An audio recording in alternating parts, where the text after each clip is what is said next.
we had this early exposure to work, to what a business is, to what commerce is, to how supply chains work, etc., etc. We invested together in the stock exchange here. We didn't have a lot of money, but we had a yield of more than 100% every year. Wow. So everything that we could invest and reinvest and also borrow, I even borrowed personally money in France, like consumer credit to do nice vacations, very good rates to do nice vacations. Actually, I was not doing nice vacations. I was saving almost half of what I was earning and also borrowing and investing here. Wow. Of course, the potential and the intent and the commitment can be there, but you also have to act upon that. And that's where entrepreneurs come. I'm a repatriate, as they call it. And I think that we are a well-kept secret sometimes. I mean, clearly the reality is better than the image. I really believe in the better angels of our nature. I mean, I really believe that most of the time are well-intentioned. They try to do the right thing, even when sometimes they do bad things. And by building upon that, and with better communication, better clarity, better alignment, better groups aligned around the values, you can have a lot of success. And a lot of the problems are actually at the leadership. We are today with Dan Ștefan, CEO of Autonom, one of the most successful entrepreneurship stories here. Dan lived abroad for a few years in France and he chose to come back in Romania in 2006 and to build here. This is the story of Autonom, one of the most respected entrepreneurship journey in Romania. This is Voices of Romania and I'm Dylan Delomois, the podcast by Romania Insider recorded on the field where entrepreneurship journey happens. Hello Dan. Hello. How would you introduce yourself? Well, it depends on the audience. For your audience, I'm Dan Ștefan. I wear a few hats every day, but the most important one, the one that I think defines me as a professional and also as a person, is I'm an entrepreneur. Well, in which field are you an entrepreneur? Well, a few. I mean, if you look like how we define the industries, we are pretty active and we think we are market leader in mobility services, but we also do some alternative financing, in equipment lease, stuff like that, and also more and more services in insurance market. But the borders of the industries are less clear now. In this VUCA world, there is also the ambiguous. So we don't try to define ourselves like we are a rental company or a leasing company or just a mobility company. We are a company that evolves and tries to solve problems. We are recording today from one of your offices at Autonom. We are surrounded by your employees working, your colleagues here. What's the first thing that you notice when you arrive to your office on a daily basis? Depends on which hour I arrive. Usually I'm not the first because I tend to organize myself with a few calls or meetings outside. And by the way, I'm not coming every day to the office. I also have some travel and I'm never bored because my agenda is pretty not only intense but diverse. Mm-hmm. Both me and my brother, which is a co-founder, we are spending more than half of our professional time outside our companies. What does it mean? Other companies, so boards, advising, etc. But also some M&A practice where, let's say this is potentially our company, but also lots of business associations, representation, NGOs, events, learning, a lot of learning, teaching, etc., etc. Among the empire of the different companies that you've built, which aspects still feel like fragile to you? Well, that's a very good question. I haven't had it often. So first of all, I will challenge the word empire. We have never been in the empire building, even if sometimes it looks like.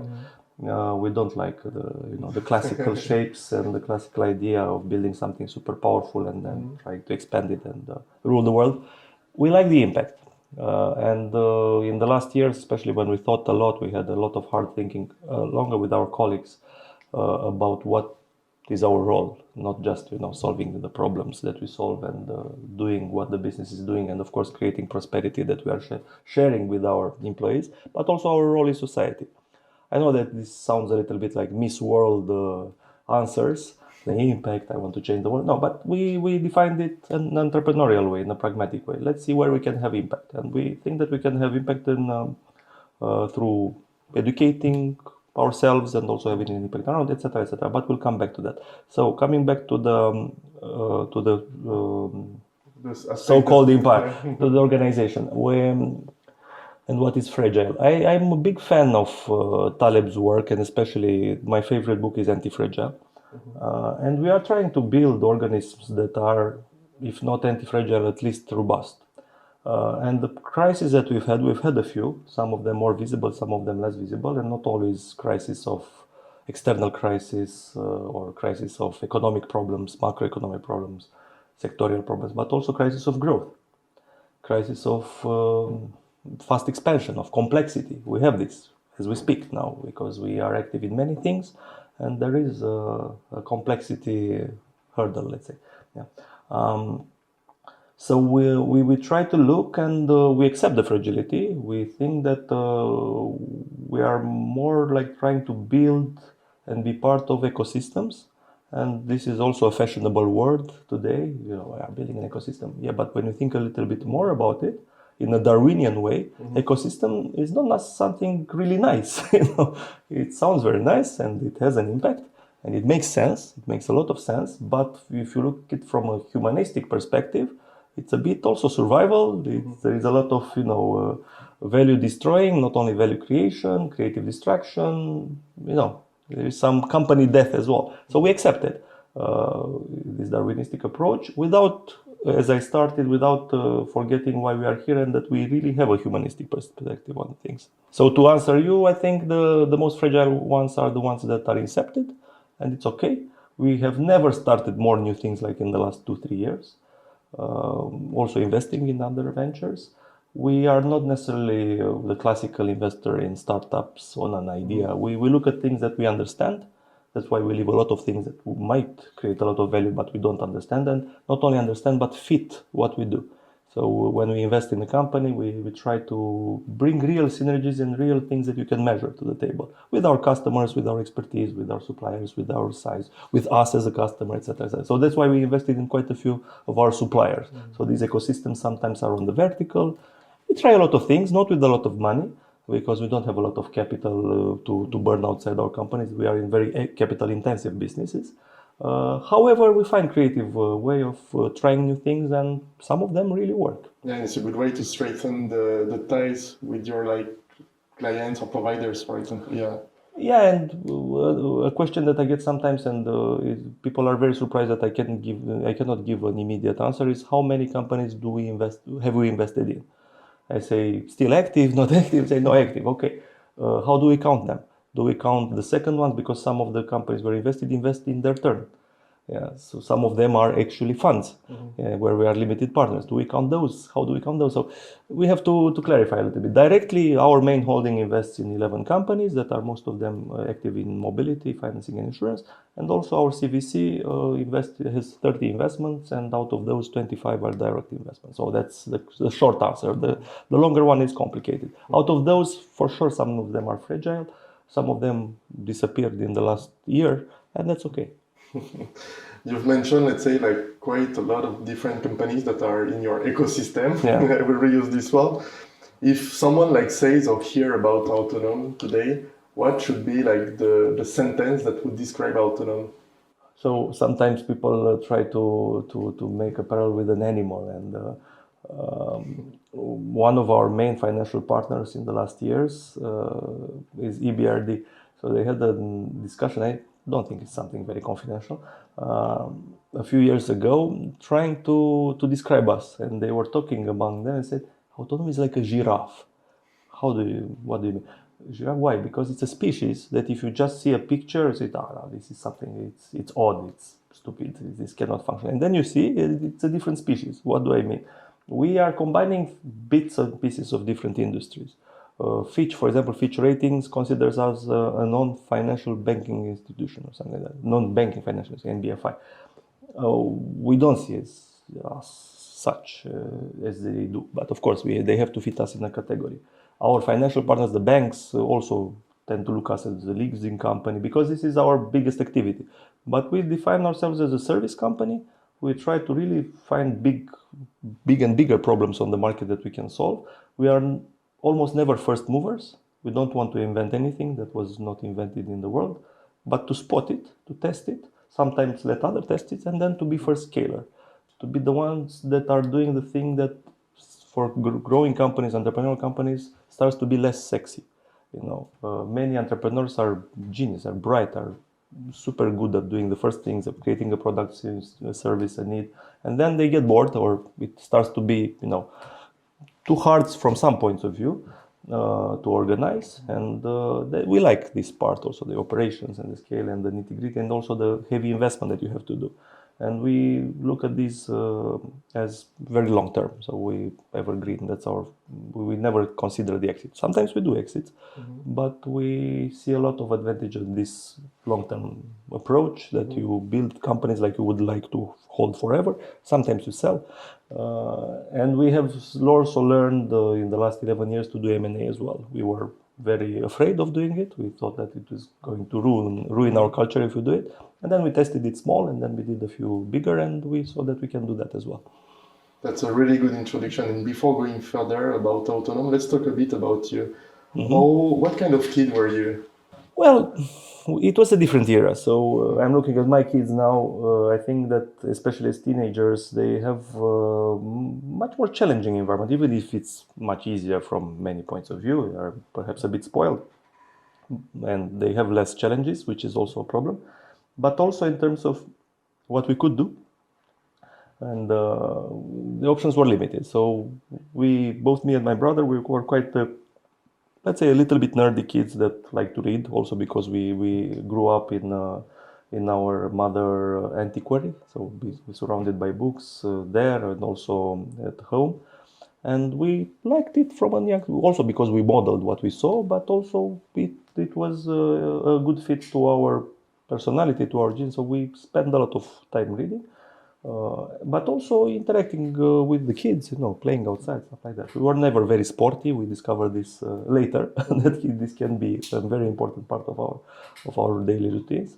And also the studies that we've done and the environment we kept doing this. So this is a big thing for us, to be able to read, to learn, and we call it evolve every day, and to try to create systems that encourage this. So I was a kid a bit more, let's say, agitated than my brother, a bit more. He's much more poised and Cartesian, but we always had a very good complementarity, and so we never fought. That's something very unusual. I know a lot of kids. I have kids, brothers, 2 years distance. He's older, 2 years, that never fight, never have an argument for so many years. That's completely unusual. I think we are fortunate to have this relationship, and also it's a combination of first complementarity. We are different in a good way, but also on the important things we think the same. We have the same objectives. We are super aligned. Naturally aligned. And is your complicity has always been the same all along the years? Yeah, of course, it's evolved. We evolved. We spent some time abroad, apart from each other. I went to France. I stayed there almost 7 years. He went to the United States. So it was a period when we saw each other less, but we continued to keep the contact. We invested together. And then when we started to really work together 20 years ago, it was natural, and of course we've passed some difficult periods, but this great relationship helped us a lot. You mentioned that you studied in France, and then you worked in management consulting there. What did you learn there? What did it bring to you in terms of, values, learnings? So many things. I mean, first with the French study experience, I went there a bit by chance. I mean, I was targeting to go to in the Anglo-Saxon world. UK, US, stuff like that. It was a different period. We were here. We were not in the European Union. It was much harder to go and to get a scholarship, etc. So I discovered an Erasmus exchange with the Université d'Orléans, which is a very good exchange program with the Romanian students in economics. So I went there. I had a few of my friends that were already there and made a good impression. So it's also important to have this kind of, filière. And I worked hard, I have to admit. I found a very different way of studying in university. Here it was much lighter. I mean, much concentrated on the exams, and I was working actually. I had a full-time job after the first week here. There, you could never imagine that. So much more serious work in the studies. Then I continued in Sorbonne. Why Sorbonne? Because it was a brand name for me. I mean, I applied to 6 different programs and I chose the one that was at Sorbonne and also had the most international background. It was with international students, a part of the courses in English, etc. So this was very formative for me, not only academically, but also in terms of discovering a new culture, to see different nationalities, it was my first real big chance to discover multiculturality, etc. And of course, a great country. I mean, I love France.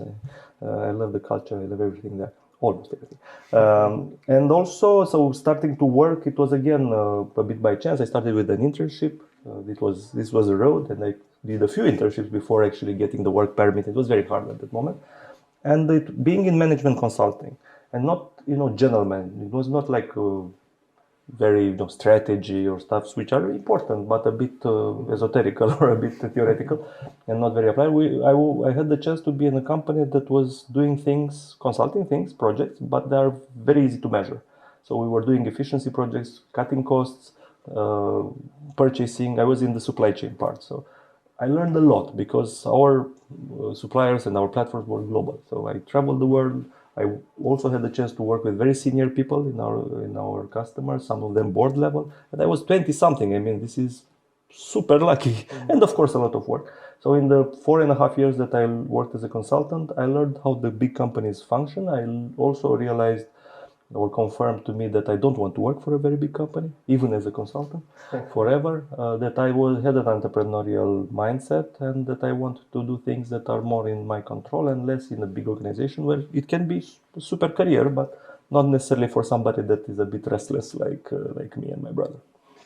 Really, very interesting. And so you stayed a few years in France. You came back in Romania in 2006. Yeah. Why did you take this decision to come back to Romania? I often joke that I had, besides the important family decisions, getting married, having kids, etc., but I had professionally and personally two big decisions. When I decided a bit by chance to go, to go abroad and to stay there, and then when I decided to come back. This is probably was even more important because I had a good life. I mean, I had a nice career. I started to be very, appreciated in the customers. I actually started to be approached by the customers to work for them, etc., etc. But it was a bit too, predictable for me. And also, I was seeing the opportunities here. If you want to make a growing business, there are more risks, but also much more chances of doing it in an emerging economy. And I will link this to the previous question also. One of our big competitive advantages is something that is theoretically available for everybody. We look at more developed economies or sectors or companies or whatever. It is like reading tomorrow's newspaper today. And of course you have to translate it and do something with it, with that information, but you can do it. The fact that we immigrated, that we were there and we spent some time, this created this advantage. And we try to continue this, even if now we are, of course, for 20 years, I have been here. Every year I go there, I do formal studies. Me and my brother, we go to London Business School. There is a program in France, to INSEAD, to Harvard. Every year we spend a few weeks in these executive programs, and also in a lot of other learning programs. And we also, in some organizations, bring the resources here in Romania and share them with our communities to heavily invest in seeing what's happening, to understand, and to try to apply. So this is something that helped us a lot. And what was like the feedbacks you had when you said, okay, I will go back to Romania? This shocked a few people, and actually for many years I got this question. I mean, you are in France, why? I mean, like with a reproach. Why? You are there. Actually, it was a bit also symbolic. When I came back, it was December 26th. And if I had stayed for one more month, I would have gotten the, very cherished work permit for 10 years because we were joining the European Union. But it was a bit symbolic also. I said, I want to witness this super important moment of joining the European Union, which was, a super important milestone for us. And it turned out to be a great event for Romania, to witness it here, I'm okay. We are already Europeans. I mean, and this is a mindset that grows, and also in the young generations, and we want to help it grow. We are Europeans. This is our home. Mm-hmm. We all have our contribution. There might be different speeds and levels of development of whatever, of civilization, of development, but we share the same values and we have, I think, a role to play in this crazy world. And in the few years you spent in France, I believe that when you came back after, I don't know, maybe 6 years, when you came back to Romania, like, were you seeing already like a lot of changes? Yeah, actually, every year I was coming once, twice a year, and I was seeing visible changes. And I see them less now, not because they are not happening. It's a question of having the right distance. It's like the impressionist paintings, you have to take some distance and some space and some time to observe them. When you are in the kitchen, the food is burning, you don't necessarily realize. Yeah. Of course, a lot of changes I was witnessing, and I think even more changes happened afterwards. I mean, the Romania today, economically and from other points of view, is very different to the Romania of 20, 25, 30 years ago. Can imagine, yeah. And you were talking about as well the fact that you saw from the beginning that you couldn't stay like 20 years in a company, having this career, let's say. So when did you think, coming back to Romania, okay, let's start a business? And was it from the beginning with your brother? Yeah, actually, I realized now that I have stayed 20 years with the company, but it's a company that I co-founded. Actually, my brother founded it, and when he came back from the United States, he did there an MBA, a very good one. He worked a little bit, but he realized very quickly that he wants to apply here, that he wants to be an entrepreneur, and probably also because of our, background and also how we were as persons, we were pretty ambitious, and we thought that we can build something bigger. Of course, we never thought of this, but we wanted to do something scalable. And we also, by being in a family that had some family businesses, not very big ones, but enough to understand how business works, we had this early exposure to work, to what a business is, to what commerce is, to how supply chains work, etc., etc. Also doing academics and working in good companies and consulting.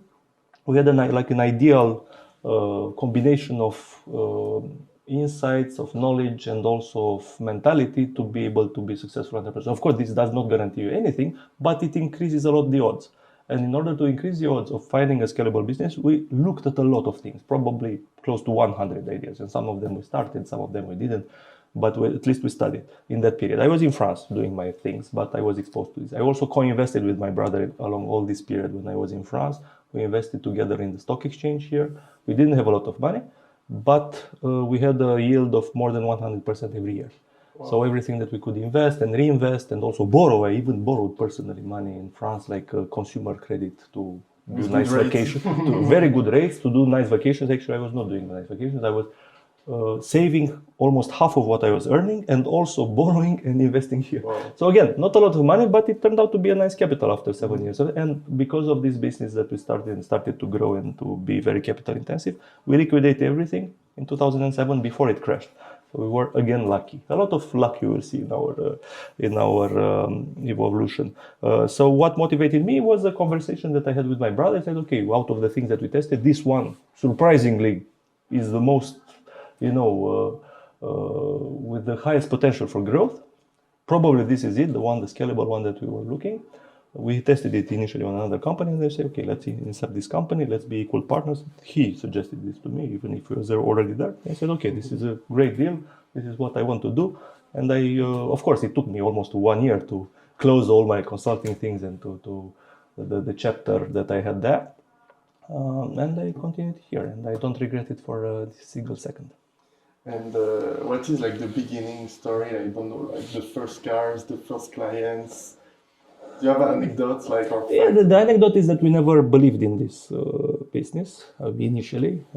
It was one of the many ideas that our father had. Our father was very entrepreneurial and the typical, entrepreneur that gets bored and wants to see as a problem and wants to start something every week. And sometimes he did, Didn't have a lot of resources, but he had a lot of idea and a lot of energy. Yeah, so he moved mountains. He went to the anecdote is pretty nice. We went to do the graduation ceremony of my brother in the United States in 2004, and we did a nice trip across the states, and we rented some cars. And both me and my brother, we were quite used to the service, but our parents were not. And my father was very impressed. He said, "Come on, this is super easy. I mean, this is plastic pieces we can rent, and they trust us. They don't know we are from Romania. I mean, stuff like that. He was super impressed. He said, we need this. When we will come back, sons, we will start this in Piatra. And said, yeah, okay, we forgot about it. But he did not. And then he kept pestering us. I mean, let's start this service. I mean, come on, a few cars, we can invest, we can pay the down payment of a leasing. And eventually my brother was in the United States, he was in Bucharest, minding his own businesses that were in marketing, call center, stuff like that. He said, okay, there was the Dacia Logan that was just launched, theoretically 5,000 euros. He did the calculations, not a lot of money to buy 3 cars, and we just sent them to Piatra Neamț, took a part-time employee and procure the contract and stuff like that. And then our surprise was that at the end of this year, the first year, we had a lot of demand, and we kept sending cars, and we had 14 rented cars in Piatra, and said, okay, this is something that can be pretty big. At that moment, there was no rental company in Moldova, in the whole area. It was just services of the international ones and local, but nothing established. And so we started to be very serious about it. We studied it a lot, and then we invested, and we were all in the first year. So that's, let's say, one of the anecdotes. And then it was, of course, a lot of hard work and travel and also finding the right people. And I think that we got very good people from the start. Some of them pretty senior, the colleagues that we hired as partners to open these agencies. And they were a bit like, they had an entrepreneurial mindset, but they were not really entrepreneurs. They were not willing to take the whole risk, also because of their stages in life, etc. So we find like a very good match. And they believed in our dream because it was clearly something just incepting. Wow. And do you still have like some of your first clients that are still clients now? Yeah, employees and clients, of course. And they like to mention it. A lot of old stories. Wow, really interesting. And everything that, I mean, you were talking about luck, let's say, about like all of the good aspects, but were there some moments where you were thinking that it would collapse? Entrepreneurs generally, when they see a shock, and they witness a lot of shocks, more major or minor ones, they have a mindset not to start to think too much about they think about solutions. Even if they have a shock, they are, let's say, they have a power of self-actualization in a quick way. So to perhaps cry for a night and then you go back to work and you find solutions. And sometimes you don't find, but at least in this iterative process, you try things and you pivot. Because pivoting is a nice concept, but it actually takes a lot of work and a lot of being open and trying a lot of things and failing a lot. Because of course there is a success bias. We look at the things that worked, but we don't, even us, I mean, we witnessed it, we tested, but we don't remember all the things that didn't work or the iterations. And it's normal because this is the method of fast evolving. So yeah, a lot of moments. The toughest periods for us were two. One was in terms of external challenges. One was in 2009 when the context changed completely, and we were still mainly in rental industry and a lot of B2C and business travel, stuff like that, but retail. And this collapsed a lot. I mean, with the financial crisis, it just stopped for a few months, and then it didn't really recover for a few years. It continued to slide downwards. And most of our competitors and also other key players in our industry decreased or vanished. I mean, so it was a very harsh environment. We completely reinvented ourselves in 2009. We started to do more B2B, where we were creating actually efficiency. So I remembered what I was consulting for in France, where we were really looking at cost of TCOs and cost of goods and of services, and creating efficiencies by outsourcing. And this, I already knew what companies are looking at, and they were looking at it, and it was a very good match. The second very tough period was in 2020, when we were already a big established companies, but the COVID hit us, especially on the travel side. For a few months, we had to stop a lot of things. The good part was that it caught us very well prepared, also financially, and also we were in an active mood. So we did a lot of things, some of them not necessarily to create wealth or prosperity, but to help the environment. We helped more than 100 NGOs at that moment with cars and stuff like that. And also this not only helped and created a good reputation for what we do, but also this improved a lot the relationship that we had with our customers. But because the second thing that we realized after we realized that we are going to survive and perhaps even continue to thrive afterwards, we contacted all our customers and we offered to help. We were not forced in any way by the government or whatever. We didn't have a memorandum. But we said, okay, we have some cash, we have a flexible product. Let's see how we can help the customers that really need it. And 1/4 of them actually benefited from our support in 2020 in different ways. Giving back some cars, forgetting about some costs, restructuring things, lengthening the contracts, payment terms, a lot of things, Financial support, most of it, but sometimes not just financial, ideas, more support, stuff like that. And they appreciated it a lot. And our NPS, which was already quite high, we were at 77, 78, which is a high NPS for our industries. It increased dramatically and stayed there. Even today, it's 94, 95, something like that. It's unbelievable that you can have this kind of NPS in our industries. I don't fully believe it. I think our customers are too nice with us. But it is, we measure it and we have a response rate of 87%. So, because we call them and we do a lot of effort to actually see what's happening and also to have the feedback, the quick feedback loops and to be able to act, because we are going to make mistakes for sure. So these were two moments. We also had a crisis of growth in 2011, where it was the only year after the first year when we had a triple-digit growth. And it was very hard on us, on our systems, on our quality, and said, no, this is too much. We have to slow down our growth. 30-40% is already a lot. And we always had double-digit growth. Even today, when we are quite a big company here, our main company, we continue to do at least 10-15% growth every year. What is the biggest, let's say, the biggest step in the company journey that you faced? Like, is it, I don't know, after 5 years, like after the first million of turnover? Or is there a specific phase that was the most challenging in terms of growth? Besides the ones that I already mentioned, in terms of external things and some internal challenges, actually we changed a lot of things in a pretty big way, I say every 2 years. It was not necessarily planned, but I think that as the companies grew and we had more and more good people, and most of them actually we trained, and 2/3 of our managers started entry level. First significant job for them. All of them university educated, by the way. This is also unusual. All of them, including the drivers, the rental agents, all of them are university educated. And because we sell them a dream, a career path, a learning place, and stuff like that. So this helps us. And what I was saying is that the challenges are normal, and our role becomes more and more to even introduce that challenge, to create some tension, to try new things. And one of what I would mention as an answer to your question was probably one of the biggest areas that we embraced and that we were not considering initially is to start investing and acquiring other companies. So doing M&A on the acquiring part.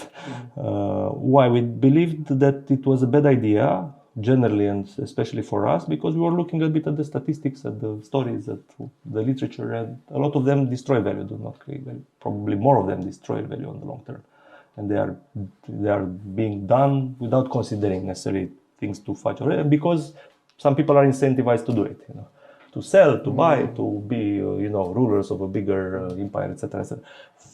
And this, made us cautious. Also, the fact that we had, because one of the main reasons why this does not work, because there are different systems, different cultures, and it's hard to combine, especially when they are competitors, stuff like that. And our culture, we knew it was already a strong one and pretty different to what we saw in other companies, and especially in our competitors. They say, no, this is going to create a clash that is going to be impossible to manage and to integrate. So that's why we stayed, not for us. And then we had an opportunity to do a small transaction, something that was complementary to what we were doing in mobility, a company that we admired. And we did it and said, okay, in the worst case, we'll keep it separately. But we learned from each other. We saw value there. They saw value in us. We unleashed their growth. The transaction was very successful. And then progressively started doing others. And we did 2 very big ones. Competitors in our field with significant numbers. We bought a division from Banca Transilvania 7 years ago. And we bought a division from that is doing, again, operating lease from Țiriac Group. 4 years ago. So when they wanted to exit, we were there and we convinced them that we were the best option, not just to acquire it, but to continue the partnership.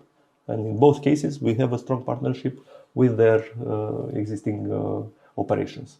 So we learned a lot, and then we did quite a few. So some of those companies that you can see we are shareholders of, we actually invested in them. We did not start them. And is there something that you've done, I don't know, in the acquisitions or even in your first year that you would never do again? Oh, of course, in the first big one, we tried to move as fast as we could. And we did. Actually, we started invoicing after 1 month from our system. A lot of crazy stuff that people don't think it's feasible. But when you are ambitious enough and when you compress the deadlines, you will see even if you don't meet them, but you are still much faster than you would have been normally. But a lesson from the first transaction that we tried to not to reproduce the same mistake in the second big one was that we did not pay enough attention to the customers. We were so focused on the people, on the systems, on the assets, on everything that was going on the bureaucracy, on the financial parts, etc. So we said, okay, the customer is there, it's long-term contracts. Okay, it's a change, but it's not such a big change. And actually it was. And we were not realizing. And then second case, again, we took time and we contacted everybody. We said, this is who we are. This is what we are doing. This is what we are doing perhaps a bit different or a bit more. These are the opportunities. But especially we did not tell a lot, but we listened. Please, this is a great, and sometimes we met physically. This is a great opportunity to learn from you, to see what works, what you appreciate about this supplier, what you would like more, what are the challenges, and see how we accommodate that. And they appreciate it a lot. And the attrition was much lower. I mean, and even today, 4 years in, when most of the contracts actually finished, we have a pretty big renewal rate. So they appreciate it much more. That's just one thing, but many, many others. Yes, many. And also the synergies that we can really create synergies. We don't pay for synergies in transactions because they are not sure. And there are other things that will be surprises that will cost you. But we also count that we are going to do some important synergies. And talking about synergies, you co-founded Autonom with your brother. Yeah. How is it, let's say, how do you split roles and how is it, let's say, to manage a company as a family, let's say, as brothers? Yeah, it is easier today because we are not involved a lot in the managing part. We are more managing, the strategic decisions, key people, key transactions. And we have a lot of things to do, also a representation, external, etc., training inside, outside. How we split roles is we have different direct reports, so we have a few people each. We also have a third person in our board that is there to balance us. That is at our level of decision, if it's not a shareholder. We make decisions unanimously at this level, the important ones. And if you are not convinced, we wait. If we don't convince each other, it's a good process. Also, we are a little bit like co-CEOs, so many things we split, and this allows us, to have more time to do the important stuff. And something that I do, my brother does, and also we encourage all the senior people to do, is to be every year or every relevant period to look very attentively, even critically, at the activities that we do, at the tasks, and to split them in things that only you can do, or things that perhaps somebody else can do, even if it's not at your level, but can be done and improved, and sometimes doing better than you do. And then, of course, perhaps you keep a few things that just bring you pleasure or fun, or it's important to keep contact. For example, I keep to see some customers, but it's more for immersion and to do zoom-ins, and it's not a part of my job. And I try to focus on the things that I can do only myself or somebody in my role. And this helps a lot. So with my brother, it's pretty easy. We don't see each other a lot, but we talk every day almost. And you were talking that as a kid you were never fighting. Have you ever had, let's say, fighting situations? No, it's the whole life. I mean, again, this is unusual. Wonderful. And family business is a nice concept, but it's a tough concept. I mean, especially when you start to look about the generations. We are not there, and we don't have necessarily idea like this, building an empire, living to. No, we think that we are trying to build something sustainable. We think that most of the succession already happened here because through management. As I said, our vision of impact is not just what we do every year, but it's a bit longer term oriented. We have a strong foundation that does a lot of projects in education, an NGO, and we also support others. So we think that our role in society, in addition to the important role that companies that pay taxes and create value and create prosperity all have, we also deliberately look a little bit more in the stakeholders. We try to be a thought leader or part of the conversation or sometimes a model.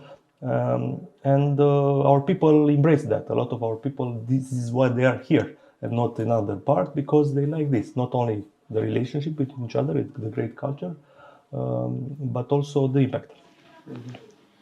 That's impressive to see. Let's say, I believe it's tricky. I mean, it's like, for example, when you build a startup and you have like a lot of money in the business from the family, it can create a lot of tension. I mean, Yeah, of course.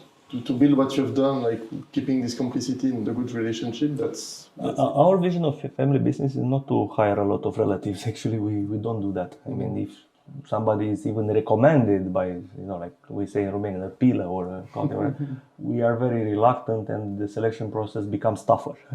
Sometimes we hire recommendations from close friends or whatever, but we are very thorough about doing it for the right reasons. And we don't have relatives in our business, to what we know. Some of our colleagues find each other and marry and whatever. It's normal, I mean.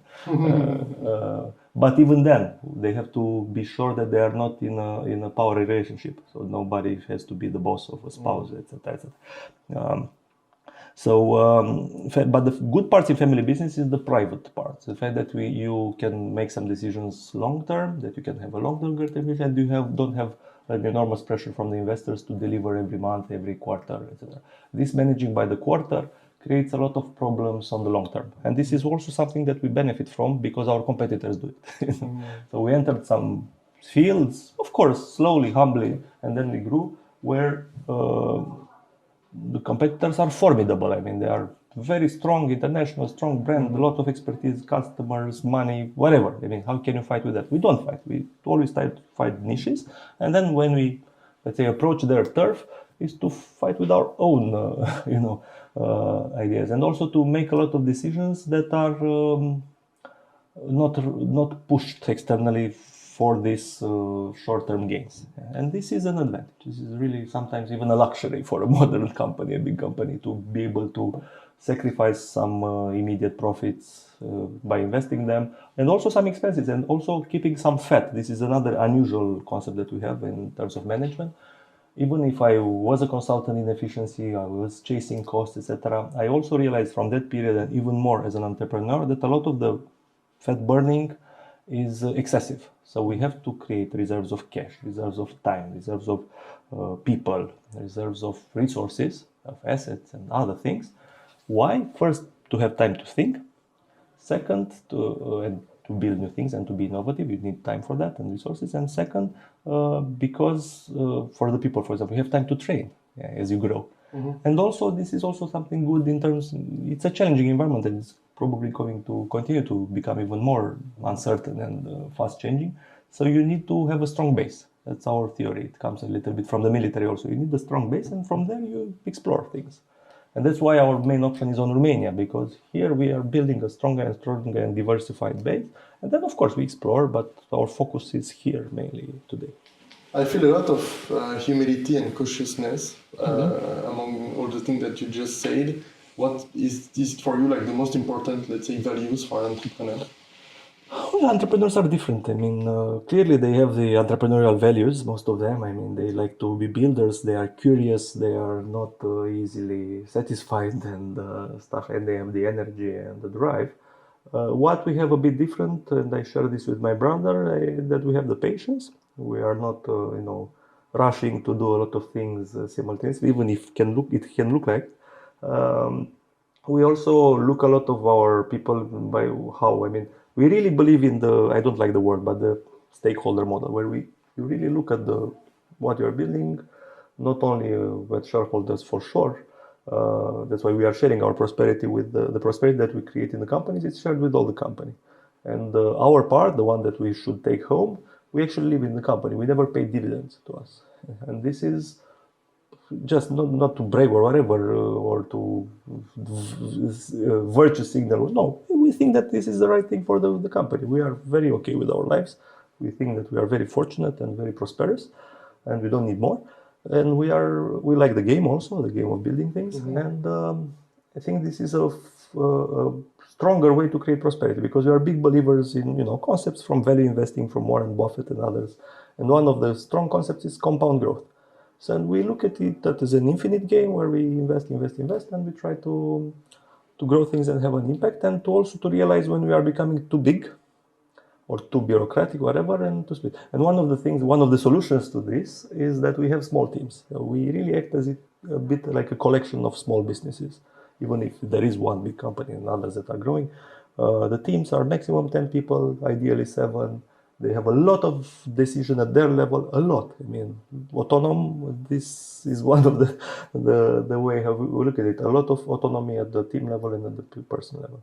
Yeah, you are known for this. This was one of my questions because you are known in the market here as a company like known for culture and autonomy.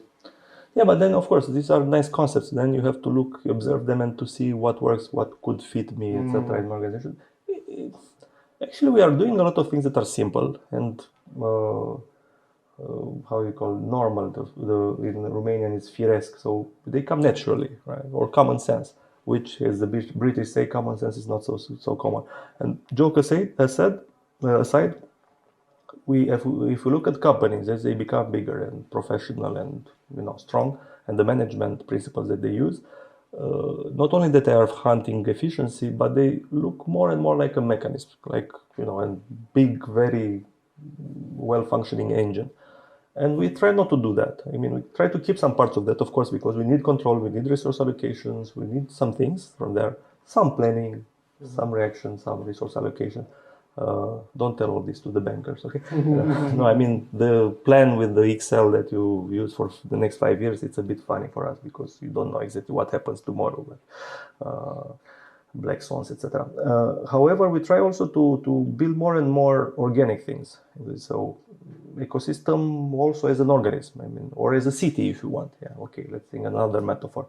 In a city, the power is much more distributed. Even if you have a mayor, some decision makers, actually the important things that happen are very spread, in what the citizens are doing, the transactions that they have with each other, and it's never just transactions.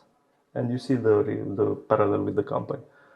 Even if the culture is very transactional, in our case it's not very transactional, but even if it would be, it's not just transactional. You have teams, you have relationships, you have identity, you have common projects, you have pride, you have fights to fight. So all this build this culture, and we look at, for example, we try to do value-based management and to understand our values and act upon them.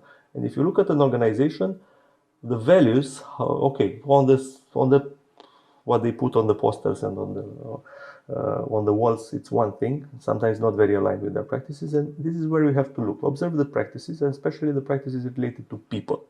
What are the actual rules, written or not, on which they hire, they fire, they promote, they incentivize?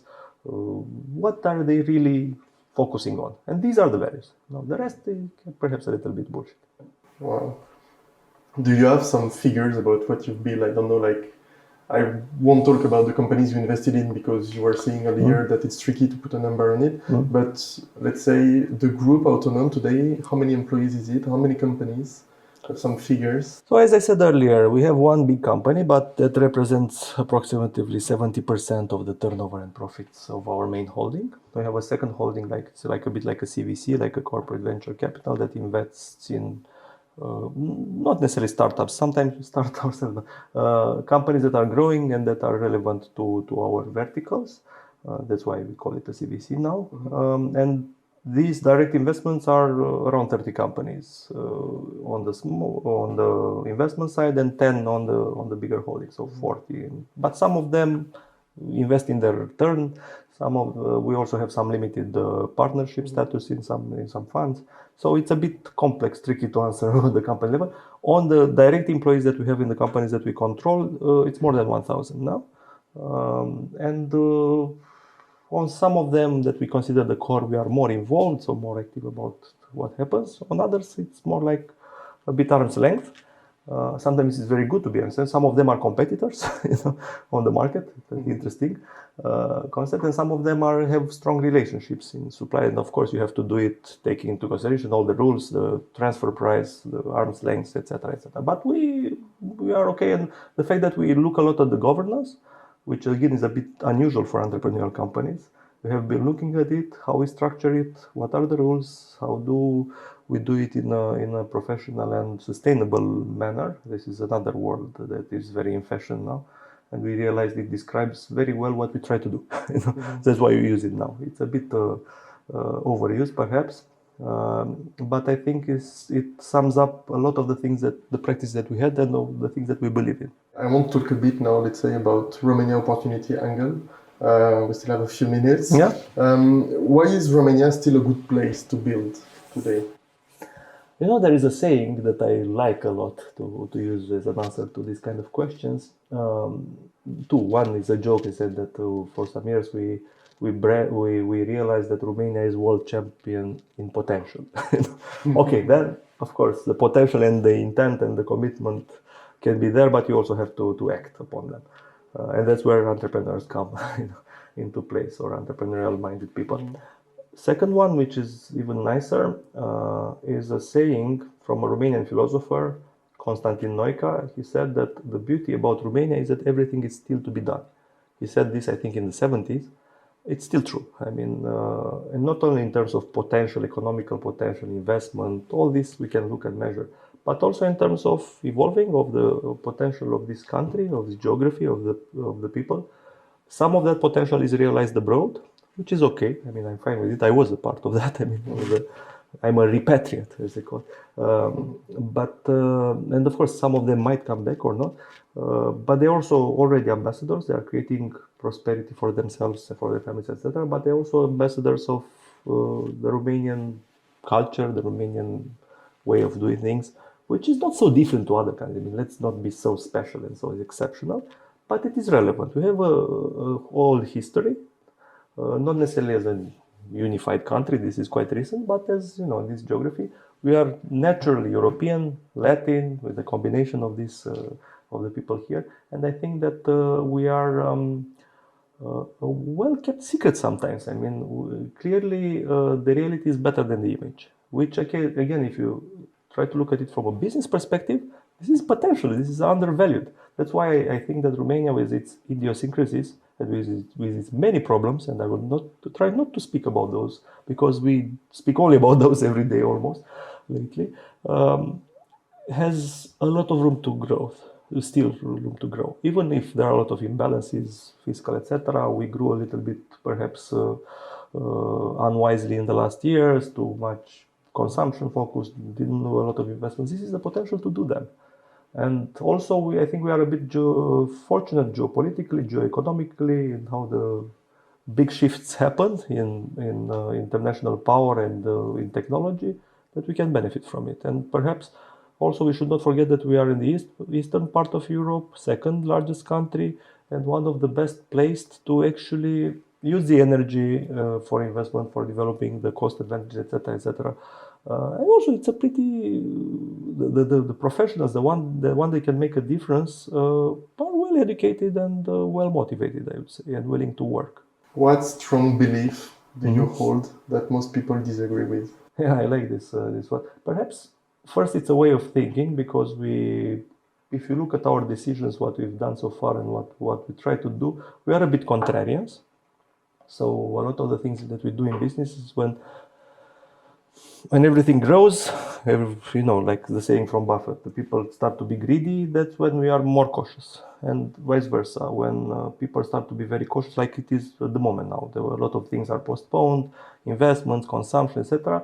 That's when we don't become greedy, because we do not believe in greed, but we become more courageous. And we have done this in all the shocks, or after we realized how the shock was unfolding. We did it in 2009, 10, 11, we did it in 2020. And this created, let's say, a faster growth. And it's not for us, only for us, for other companies also. They had the courage to invest after a crisis or during a crisis. It's cheaper, etc. So this is one thing. Another thing is, again, a bit general but more personal.